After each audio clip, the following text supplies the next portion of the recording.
Շինհրապարակների պատշաճ կահավորումը իսկապես շատ կարևոր հարցադրում է եւ շատ կարևոր խնդիր է, որին պարտավոր են հետևել բոլոր կառուցապատողները եւ մենք էլ որպես կառուցապատողների միավորող ինստիտուցիոնալ կառույց մշտապես կոչ ենք անում անդամ կառուցապատողներին, որ խստագույնս հարգեն համակերպչության կանոնները, շինհրապարակների կահավորումը իրականացնեն օրենսդրությամբ սահմանված նորմերի եւ պահանջների հստակ պահպանմամբ։ Սակայն իրական կյանքում հանդիպում ենք այնպիսի իրավիճակների, որ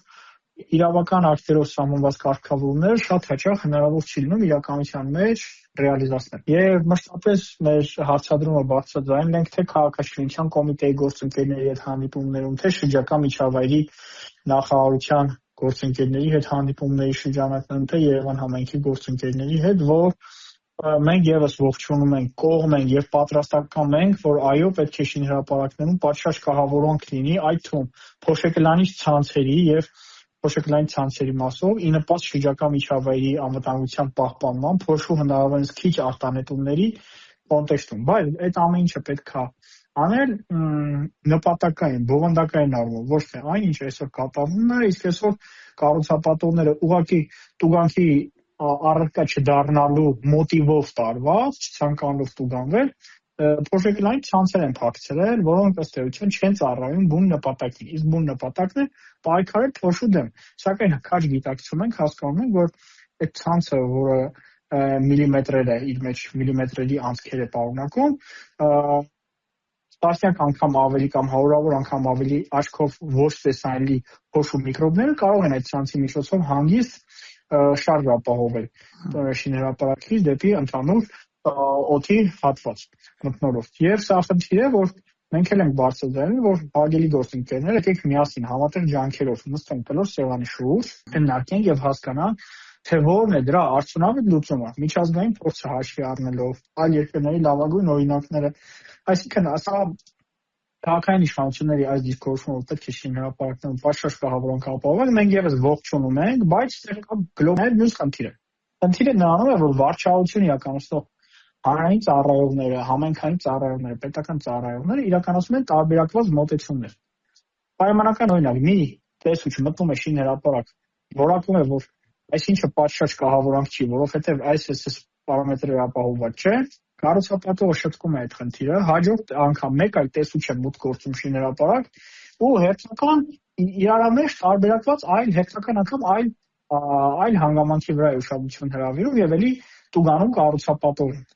Սա խնդիր է, որ ոչ միատեսակ վարչահայություն է իրականացվում, տարբերակված մոտեցումներով վարչահայություն է եւ կառուցապատողները արդարացի հարցադրում են բարձրացնում, հարգելի գործընկերներ։ Խնդրում ենք հստակ նշեք, թե ինչ եք մեզնից պահանջում, հստակ մեկ անգամ նշեք եւ կոնկրետ օրինակով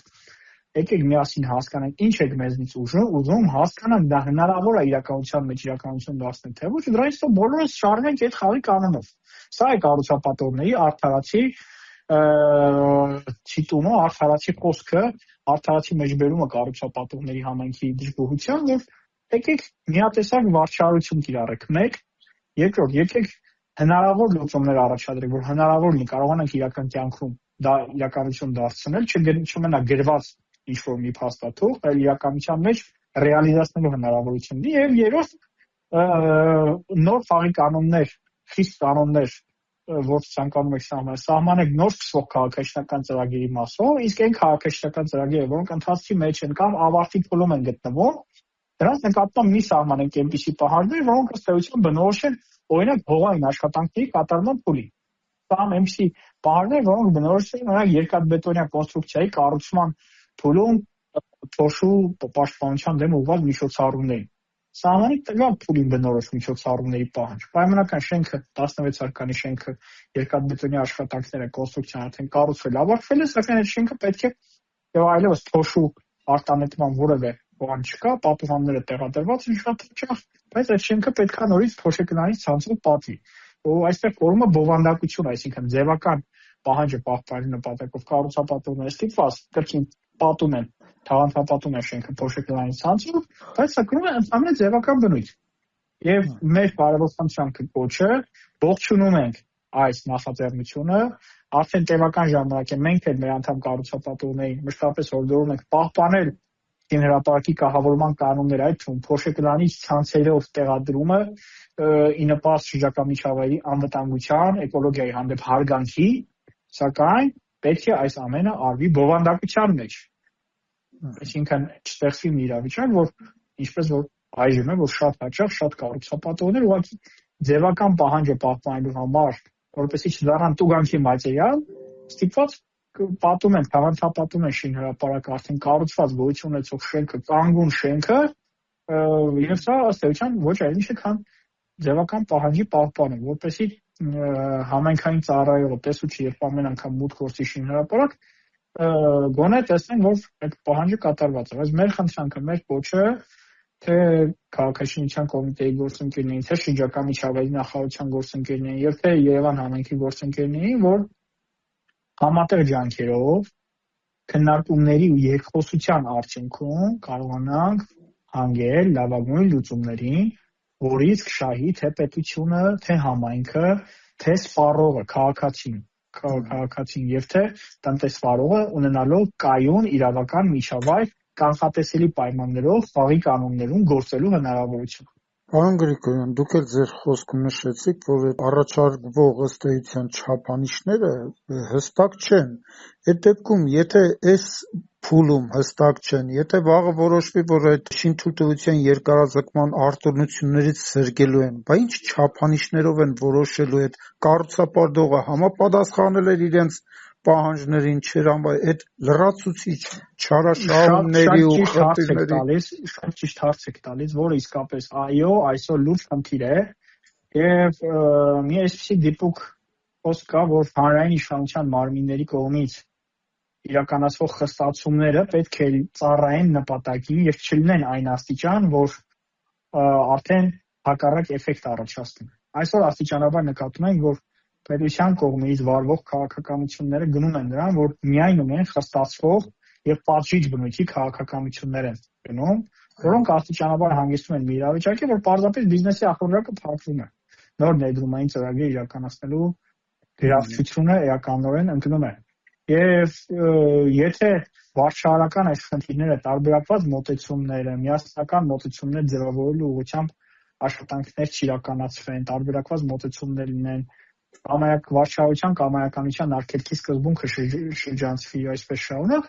այս վարչահարական խնդիրներով պայմանավորված կարող է ստեղծվել մի իրավիճակ, որ դրական լավ նպատակը, որը հետապնդում է համայնքը, պետությունը, հանրային շահը, ձևավորի հակազդեցի եւ հակառակ պատկեր ստացվի, որ պարզապես տնտեսվարողները, կառուցապատողները վերածվեն դառնան տուգանքի մատերիալի, ինչը բնականաբար արդարացի չի լինի եւ ինչը բնականաբար դժգոհություն կառաջացնի, արդարացի դժգոհություն կառաջա տնտեսվարողների մոտ, կապված հանրային իշխանության կողմից իրականացվող վարչահարության եւ ընտրված քաղաքականությունների իրագործելիության համատեքստում։ Սա խնդիր է եւ մեր կոչը, մեր խնդրանքը եղել եւ շարունակում է մնալ այն, որ ցանկացած գործընթաց, որը արվում է, պետքա մասնագիտական հանրույթի հետ խորհրդակցական կարծիք ստացվի մասնագիտական հանրույթի դիրքորոշում այս կամ այն փոփոխության ու դրա հնարավոր ազդեցության վերաբերյալ, որպեսզի իրականացվի ազդեցության գնահատում։ Շատ հաճախ այսօր մեր երկրում ընդունվում են կարգավորումներ, զուգահեռ են որոշումներ, որոնց մեջ բացակայում է ազդեցության գնահատումը։ Պայմանական ընդունվում է որոշում, գույքահարկով հարկել կառուցման փուլում գտնվող շենքը, բայց դրա երկարաժամկետ տնտեսական ազդեցության մասին որևէ մեկը դիտարկում չի կատարվում։ Սա ինչի կարող է հանգեցնել ներդրումային միջավայրի վրա, ինչ բացասական ազդեցություն կարող է սա ունենալ, կամ ընդհանուր ֆիսկալ ֆինանսական բեռներ նախատեսող կարգավորումներ, կամ խաղի կեսից խաղի կանոնների փոփոխություններ, որոնք չնախատեսված ֆինանսական լրացուցիչ անկանխատեսելի ռիսկեր են գեներացնում տնտեսվարողների համար։ Ու այսպես շարունակ։ Այսինքն պետության կողմից որդեգրվող քաղաքականություններ եւ իրականացվող գործընթացներ, որոնք շատ հաճախ չեն ունենում ազդեցության գնահատումներ եւ երբեմն ունենում են հակառակ բացասական ազդեցություն։ Բառ օրինակ, եթե ներդրումային միջավայրում կար կանխատեսելի լավ խթանիչ գործիք հանձին եկամտային հարկի հետ վերադարձի, շինարարության թույլտվությունների տուրքերը, վճարներ ԱՊԶ-ի կամ շինթույլտվության տուրքերը վճարներ բացակայում էին կամ շնչին էին, եւ դրանք խթանիչ հանգամանքներ էին, որ քաղաքաշինական ծրագիրը, որոնք վերակապրեցին վերջին 5 տարիների ընթացքում 2020-ից 24 թվականի տարեվերջ կամ 15-ից 20 թվականներ ընկած միջակայքում։ Բայց դիտարկում ենք այս տարվա կտրվածքով թվարկված շինարարության թույլտվության ծավալները միայն Երևանի սահմանում, տեսնում ենք, որ իրականորեն ընկել է տնտեսվարողների կողմից պահանջարկը նոր քաղաքաշինական ծրագրերի մեկնարկի տեսանկյունից։ Այսինքն բիզնեսը արդեն այն տեմպով, այն ակտիվությամբ, որ ցուցաբերում էր մինչև հիմա քաղաքաշինական ծրագիր իրականացնելու եւ երկրի հնարայում ռեկորդային ցուցանիշներ արձանագրելու նպաստելու տեսքով, այլևս այդ ցուցանիշը ապրում է ռեգրես, անկում է ապրում այդ ցուցանիշը։ Այդ մասն է վկայում թվարկող շինթույլտվությունների ծավալները եւ հենց սա է նաեւ այն հանգամանքը, որ ողջունելի է Երևան համայնքի գործընկերների դիրքորոշումը, որ պետք է պատժիչ քայլերից այժմ տեղափոխվել դեպի խրախուսական վարքագիծ։ Այսինքն խրախուսել այն տնտեսվարողներին, ովքեր հարգում են օրենքի պահանջները, խրախուսել այն տնտեսվարողներին, ովքեր հարգալից վերաբերմունք են ցուցաբերում թե համայնքի բնակչության, թե համայնքային իշխանության մարմինների եւ թե պետության, հանրային իշխանության մարմինների կողմից ընդունվող որոշումների արդարացի կյանքի կոչման գաղափարին։ Բայց էլի այս խրախուսական մեթոդները կարող են ճիշտ կիրառվել, ունենալ դրական ազդեցություն, բացառապես այն դեպքում, երբ դրանք ունենան համապատասխան քննարկումներ համայնքի հետ, մասնագետացված միավորումների հետ եւ փորձել ձևավորել միասնական պրակտիկա, իրական ռեալիստիկ մոտեցումներ, որ իրական կյանքում հնարավոր լինի թղթի վրա ամրագրվածը կյանքի կոչել։ Հակառակ պարագայում կունենանք մի իրավիճակ, որ նորից կառուցապատողները ստիպված ձևական պահանջներ օրենսդրական պահպանելու միտումներով, որպեսզի չդառնան տուգանքի մատերիալ, փորձեն տարակերությամբ զբաղվելով պահպանել ձևականորեն այն ինչ որ գրված է, սակայն բովանդակությունը չի ծառայի նպատակին։ Բովանդակությունը հստակ է, անեշկվա է եւ անշեղ։ Ինչպես պայքարել փոշու դեմ։ Եվ շատ հաճախ այսօր մոտեցում կա ձևավորված, որ փոշու պաշարները ապահովում են հենց կառուցապատողները, շինհրապարակները, բայց պետք է ուշադրություն դարձնել, որ ինչ որ կառուցապատողներ ունեն իրենց մասնաբաժինը, բայց այդ մասնաբաժինը չի գերադասում 5-ից 10% այն ընդհանուր փոշու զանգվածի մեջ։ Այդտեղ մեր իրական ազդեցությունն են բաց շահագործող հանքերը,